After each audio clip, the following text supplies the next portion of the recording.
नमस्कार, आप देख रहे हैं क्रांति बुलेटिन न्यूज और मैं हूं आपके साथ मानवी ठाकुर। शुरुआत करते हैं आज की खास खबरों से। उत्तराखंड के शहरी विकास मंत्री प्रेमचंद अग्रवाल नगर निगम ऋषिकेश की कार्यशैली से बेहद नाराज हैं। उन्होंने सहायक नगर आयुक्त और सफाई निरीक्षक को नगर निगम के मुख्य काम साफ सफाई की बेहतर व्यवस्था को सुधारने के निर्देश दिए हैं।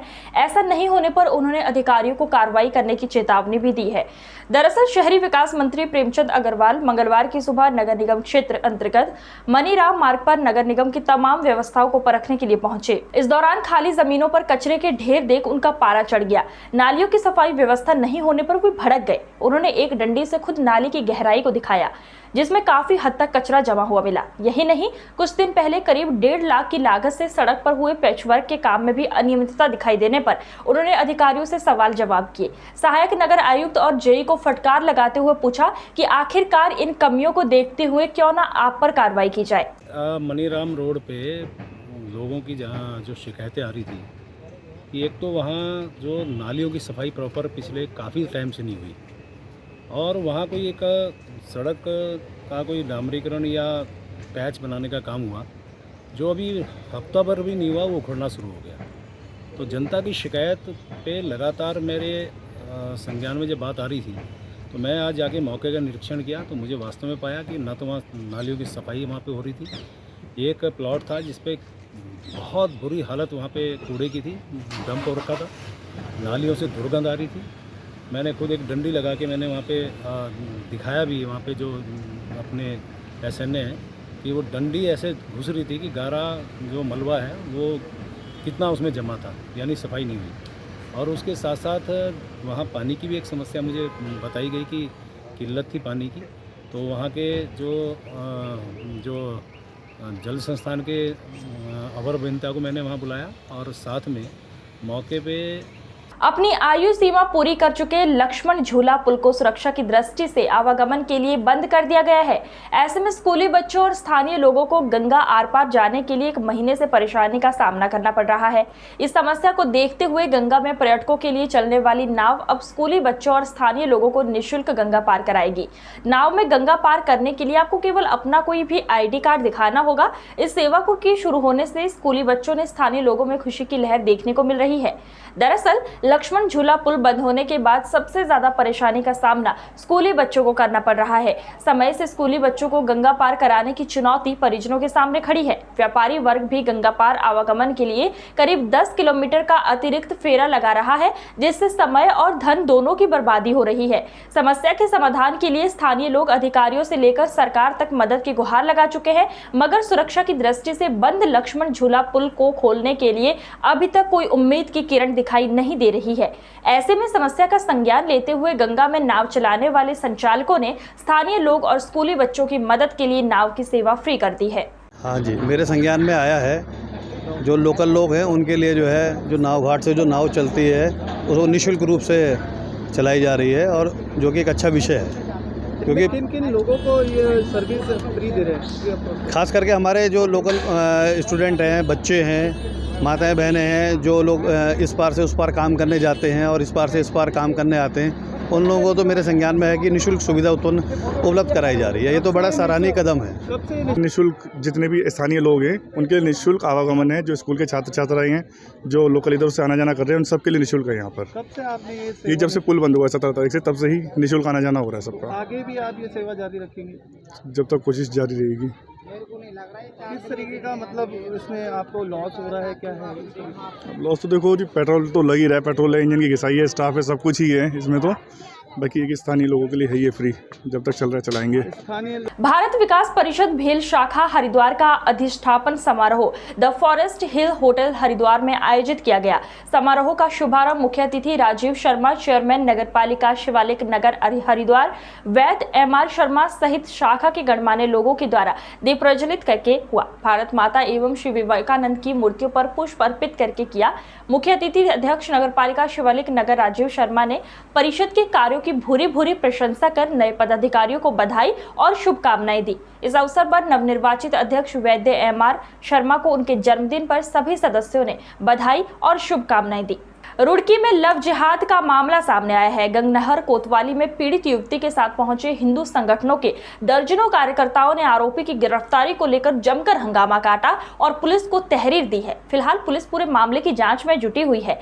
दरअसल गंगनहर कोतवाली पुलिस को अंबाला निवासी एक युवती ने तहरीर देकर बताया कि रुड़की निवासी एम्बुलेंस चालक ने उसके साथ लंबे समय तक शारीरिक संबंध बनाए, अब धर्म परिवर्तन करने का दबाव बना रहा है।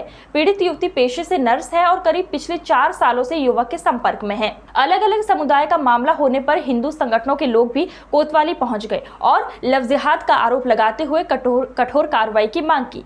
पीड़िता के मुताबिक अंबाला स्थित एक निजी अस्पताल में उसकी मुलाकात एम्बुलेंस चालक युवक से हुई थी। उस दौरान एम्बुलेंस चालक किसी मरीज को लेकर चंडीगढ़ पीजीआई जा रहा था, लेकिन रास्ते में मरीज की तबियत बिगड़ने पर उसे अंबाला निजी अस्पताल में भर्ती कराया गया, तभी उसकी मुलाकात हुई थी। युवती उसी अस्पताल में नर्स का काम करती थी। एम्बुलेंस चालक ने उसे अपना नाम बंटी बताया। समय बीतता गया और दोनों की आपस में बातें और मुलाकातें होने लगी।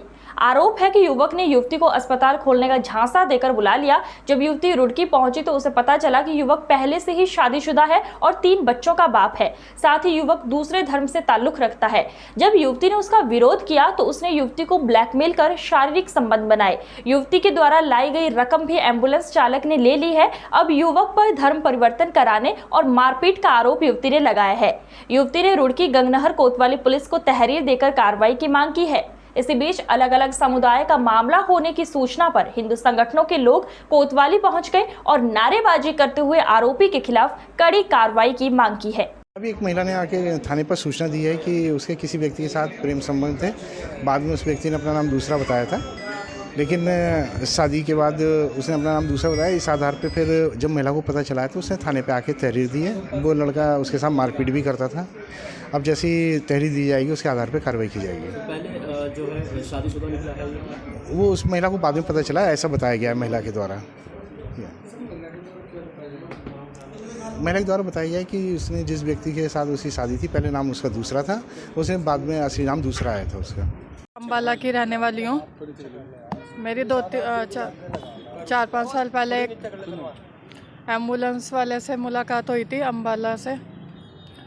वो मेरे हॉस्पिटल में आया था और उन्होंने अपना नाम बंटी बताया था और मैं हिंदू ऐसे करके मेरे साथ रिलेशनशिप वगैरह बनाई थी और कुछ वीडियोस बनाई थी उसने, जिसकी वजह से झूठ बोल के उसने मुझे शादी वगैरह के झांसे में लिया और उसने बोला था कि कुछ पेमेंट लेके आ जाइए, मैं भी एम्बुलेंस चलाता हूँ और तू मेडिकल लाइन से स्टाफ नर्स है तो आजा, हम मतलब देहरादून में एक हॉस्पिटल खोलेंगे।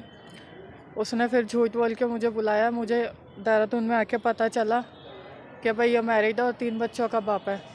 फिर जब मैं पीछे हटना चाहिए तो उसने मुझे ब्लैकमेल करना शुरू कर दिया और बोला कि मेरे से शादी कर और मुसलमान बन मेरे साथ। तो मैं पीछे है, अपनी एक बहन अंबाला की है जिसका कंचन नाम है, और यहाँ के एक मुस्लिम युवक ने जो एम्बुलेंस चालक है उसे अपना बंटी नाम बताकर और बैला फुसला कर उसे यहाँ से लाया, उसके साथ में शारीरिक संबंध बनाए और वीडियो क्लिप बनाकर उसका ब्लैकमेल करता रहा। और जब उसे पता चला कि ये पहले से शादीशुदा और 3 बच्चों का बाप है तो उसने इससे जो है पिंड छुटाना चाहा। 1 साल पूर्व वो इससे अलग होना चाहा तो उसने वो क्लिप भी सार्वजनिक करने की धमकी दी और इसके 1-2 रिश्तेदारों को व्हाट्सएप पर भी भेजी। उसके ये प्रेम जाल में फंसकर और ये बेचारी इधर उधर भटकती रही। पिछले साल का विषय है, पिछले साल भी ये विषय आया था। उसने ये थाना उस समय ये नौकरी कर रही थी वहाँ इधर इंडस्ट्रियल भगवानपुर एरिया में, तो वहाँ भी वो लिया और वहाँ के जो तत्कालीन थाना अध्यक्ष थे उन्होंने धमका धुमकों को एक फैसला इनका करा दिया। तब ये विषय सार्वजनिक नहीं हुआ था। ये बेचारी इधर से छुप छुपा कर नौकरी कर रही थी, तो ये नर्सिंग होम पर नौकरी कर रही थी। रात वो लड़का आया, एम्बुलेंस और चालक भी साथ थे, 20-25 युवकों ने कहा कि तू मेरे साथ चल, और नर्सिंग होम पर तोड़ फोड़ करी, से ज़बरदस्ती वहाँ से ले जाने की कोशिश करी और ये कहा कि तुझे मुसलमान बनना पड़ेगा, तुझे जब मेरी साथ शादी करनी पड़ेगी, निकाह करना पड़ेगा। इसने मना करी है तो इसके साथ हाँ कैमरे के साथ, तो इसके साथ में मार पिटाई करी और मार पिटाई करने पर। उत्तराखंड चार धाम यात्रा में आए तीर्थयात्रियों को यात्रा संचालन कर रही निजी कंपनियों द्वारा किराए के नाम पर शोषण उत्पीड़न के खिलाफ उड़ीसा पश्चिम बंगाल से आए तीर्थयात्रियों ने पूर्व मंडी अध्यक्ष संजय चोपड़ा, पूर्व ट्रैवल एसोसिएशन के अध्यक्ष गोपाल कृष्ण प्रधान के नेतृत्व में गोविंद भवन प्रांगण में प्रदर्शन कर मुख्यमंत्री पुष्कर सिंह धामी, पर्यटन मंत्री सतपाल महाराज से संयुक्त रूप से मांग की चारधाम यात्रा में देश दुनिया से आने वाले तीर्थयात्रियों से मनमाने ढंग से किराया वसूल करने वाली निजी कंपनियों के खिलाफ अभियान चलाकर कानूनी कार्रवाई की जाए। तीर्थयात्रियों ने आरोप लगाया कि उत्तराखंड सरकार द्वारा प्रचार प्रसार कर उत्तराखंड चारधाम यात्रा में तीर्थयात्रियों के बेहतर सुविधा के दावे किए जा रहे हैं, लेकिन धर्मनगरी हरिद्वार में चारधाम यात्रा के पंजीकरण, शिविर में बैठने तक की व्यवस्था के साथ साथ मूलभूत सुविधाएं दूर की कौड़ी साबित हो रही हैं। कहना चाहता हूं कि तमाम जितना भी तीर्थ श्रद्धालु हरिद्वार के अंदर आगमन कर रहा है और चारधाम यात्रा के लिए जा रहा है, उसकी सुविधाओं के लिए विशेष रूप से ध्यान रहना चाहिए। ये नहीं कि जितने जनप्रतिनिधि हैं सब माल्य अर्पण में बिजी हैं, स्वागत के कार्यक्रम हैं, मुख्यमंत्री चुनाव लड़ रहे हैं।